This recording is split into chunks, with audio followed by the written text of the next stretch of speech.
તો શું કે મિત્રો, જય સ્વામિનારાયણ, જય માતાજી. આજે તો સવારમાં આપણે ઉઠ્યા હતા તો બહાર જોયું હતા તો મસ્ત વરસાદ આવતો હતો ને વાતાવરણ હતું એકદમ મસ્ત. પછી આપણે વિચાર કરતા હતા કે કોલેજ જવું કે ન જવું.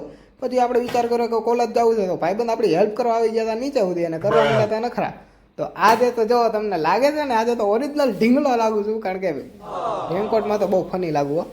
અને પછી આપણે જવાનું હતું ભાઈબંધારે, એટલે આવી ગયા હતા કેનિલભાઈ. અને કેનિલભાઈ જોડે હજી તો નક્કી કરતા હતા જવું કે નહીં. તો ભાઈબંધ આવ્યો હતા તો ભાઈબંધને અમે બેહેલા ગાર્ડનમાં તો આ છોકરો ઊંધા માથેનો પડવાનો છે હો.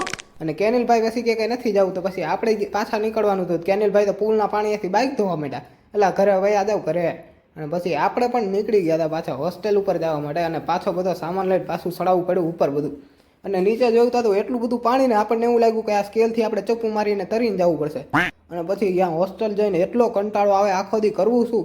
પછી હુઈને ઉઠ્યા અને થોડા ખાધા ભૂંગળા નાના મોટા. અને ભૂંગળા ખાઈને આપણે નીકળી ગયા હતા સભામાં જવા માટે. સભામાં જઈને પછી આપણે કહી દીધું ભગવાનને થેન્ક યુ.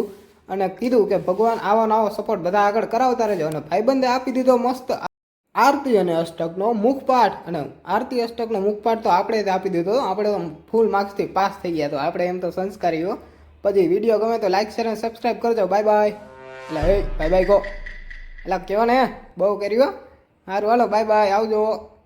તો પછી વિડીયો ગમે તો લાઈક શેર અને સબસ્ક્રાઈબ કરવાનું ના ભૂલતા હો ને.